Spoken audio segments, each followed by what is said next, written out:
كتب عليكم الصيام كما كتب على الذين من قبلكم لعلكم تتقون. أعوذ بالله من الشيطان الرجيم. بسم الله الرحمن الرحيم. والصلاة والسلام على أشرف الأنبياء والمرسلين نبينا محمد وعلى آله وأصحابه أجمعين. وأشهد أن لا إله إلا الله وحده لا شريك له وأشهد أن محمدا عبده ورسوله صلى الله عليه وسلم ثم أما بعد. Allah subhanahu wa ta'ala, lorsqu'il a rendu obligatoire les prières aux musulmans, il faut savoir que, avant l'obligation en tant que telle des prières, des 5 prières journalières, les musulmans priaient à la Mecque la nuit, en cachette, fi dar al-arqam, dans une maison cachée avec le prophète sallallahu alayhi wa sallam. C'est-à-dire que l'origine des prières dans l'islam, c'était uniquement des prières pendant la nuit. Qiyam al-layl. Aujourd'hui, bihamdillahi azza wa jal, le prophète sallallahu alayhi wa sallam nous a laissé un héritage énorme en termes de texte, en termes d'incitation au bien, pour nous inciter à faire les prières de la nuit. Le prophète sallallahu alayhi wa sallam priait toutes les nuits du mois de Ramadan. Pendant 3 ou 4 jours, selon les versions des hadiths, il est sorti pour faire en sorte que les gens prient en communauté. Puis ensuite, afin que cela ne devienne pas une obligation pour les musulmans, il a laissé chacun d'entre eux pouvoir prier soit à la mosquée, soit chez lui. D'ailleurs, il est intéressant de noter que dans le madhab de l'imam Malik, rahimahullah, la sunna pour salat al-tarawih, c'est de le faire chez soi et non pas à la mosquée. Ainsi, une personne qui ferait aujourd'hui la prière à la mosquée pour salat al-tarawih, il se doit aussi de ne pas oublier le droit de sa famille, avec sa femme, avec ses enfants et avec tous les membres de sa famille, afin de faire revivre cette prière nocturne dans la maison, dans l'endroit de la vie de tous les jours. C'est une chose qui est très importante. Afin d'illustrer la prière de nuit, nous allons nous arrêter sur un épisode de la vie de l'imam Sufyan al-Thawri, rahimahullah, un des grands tabi'in. Les tabi'in, c'est la génération qui ont connu les sahaba radiallahu anhum. Ce sont les élèves des sahaba radiallahu anhum. L'imam Sufyan al-Thawri, rahimahullah, avait décidé de changer de logement. Pour pouvoir porter ses meubles, porter ses affaires, ses élèves sont venus. Un des élèves est arrivé en retard. Lorsqu'il arriva et rentra dans le logement de l'imam Sufyan al-Thawri, rahimahullah, il vit les meubles sortir. Donc, lorsqu'il rentra dans ce logement, il put voir finalement les traces de chaque meuble qu'il avait pu identifier en train de sortir, ou alors d'autres qu'il n'avait pas vus, mais il comprenait c'était quoi. Comme par exemple le fait de voir 4 trous dans la terre, parce que bien évidemment, le sol de la maison de l'imam Sufyan al-Thawri, rahimahullah, était en terre, donc cela creuse la terre. S'il voyait cela, il se disait c'était une table. S'il voyait cela, c'est un endroit où il s'asseyait souvent. S'il voyait autre chose, il disait que c'était un petit peu enfoncé dans la terre, c'est l'endroit où il dormait, etc., etc. Puis il vit un meuble, enfin, plus précisément les traces d'un meuble dont il ne comprenait pas la forme. C'était un meuble à 7 pieds. Donc 2 trous, 2 trous, 2 trous, et au centre, un 3e un peu plus gros, avec la terre, au niveau de ce pied un peu plus gros, la terre qui avait changé de couleur.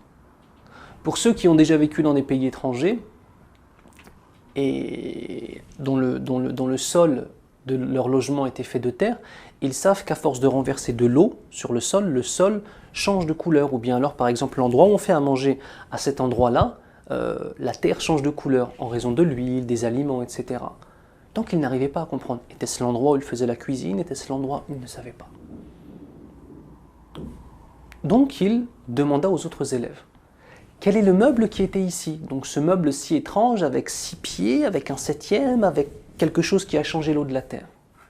Lorsqu'il a posé cette question, il y a eu, comment dirais-je, un vrai silence, avec une vraie remise en question des gens qui allaient lui répondre.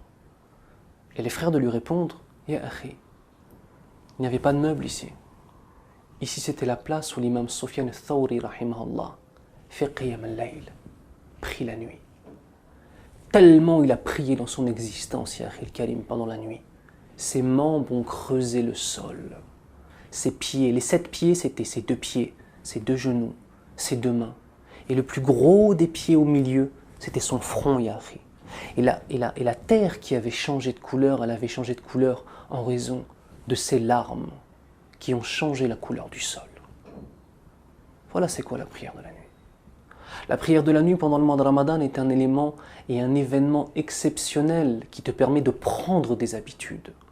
Ce n'est pas simplement le fait de se lever la nuit et de cesser de se lever la nuit pendant tout le reste de l'année. La prière de nuit doit devenir une habitude. Et c'est un conseil que je vous donne et que je me donne à moi-même, bien évidemment. On se doit de retourner à une véritable spiritualité et à une véritable relation avec Allah subhanahu wa ta'ala. Parmi les paroles que Jibril alayhi salam a pu dire au prophète sallallahu alayhi wa sallam, nous avons le fait de dire que l'honneur du croyant réside dans la prière de la nuit. Subhanallah. L'honneur du croyant réside dans la prière de la nuit.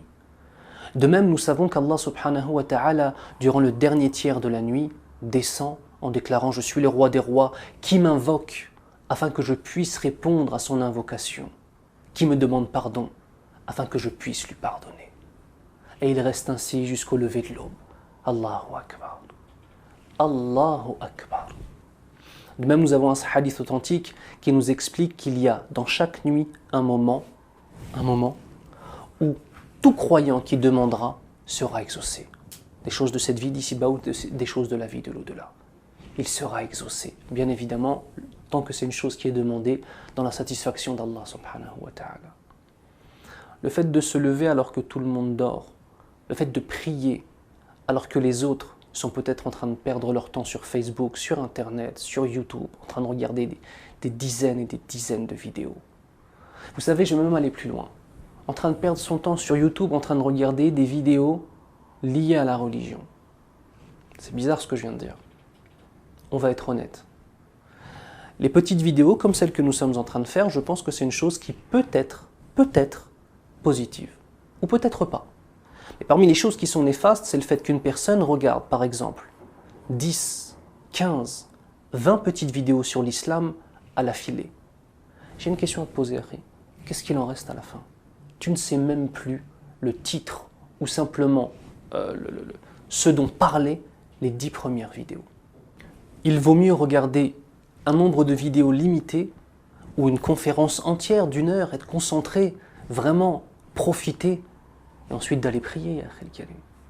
Alors imagine-toi l'illogisme de la chose lorsque la personne reste sur des forums à parler d'islam, à tweeter sur l'islam, à regarder des vidéos sur l'islam, mais ne se lève pas pour Salat al-Fajr, ne se lève pas pour l'obligation. Allahu Akbar. Allahumma hafadna min dhalik. Qu'Allah nous préserve d'une telle attitude. Ya Rabbal Alamin. La prière de nuit est une éducation pour ton cœur. La prière de nuit est une éducation où tu t'arraches de ton sommeil. Tu t'arraches du confort de ta couette et de ton matelas pour aller adorer Allah Azza wa Jal, pour aller adorer ton Seigneur. La prière de la nuit est une chose qui purifie ton cœur. La prière de la nuit est une école. La prière de la nuit est une étude pour toi. La prière de la nuit, est un travail de fond sur celui que tu es. La ilaha illallah. Ce mois de Ramadan est une occasion exceptionnelle pour toi et pour moi et pour nous de changer. Vraiment. Prendre des vraies habitudes. Les habitudes des pieux. Les habitudes des pieux.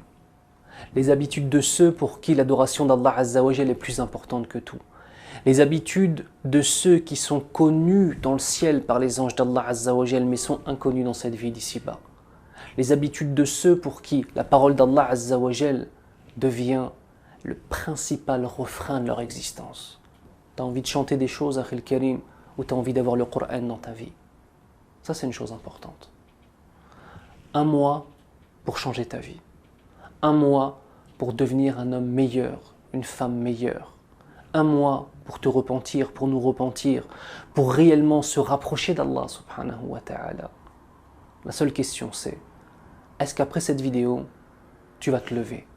Et est-ce qu'après cette vidéo, même lorsque le mois de Ramadan sera fini, est-ce que tu vas continuer à te lever, incha'Allah? Barakallahu fikum.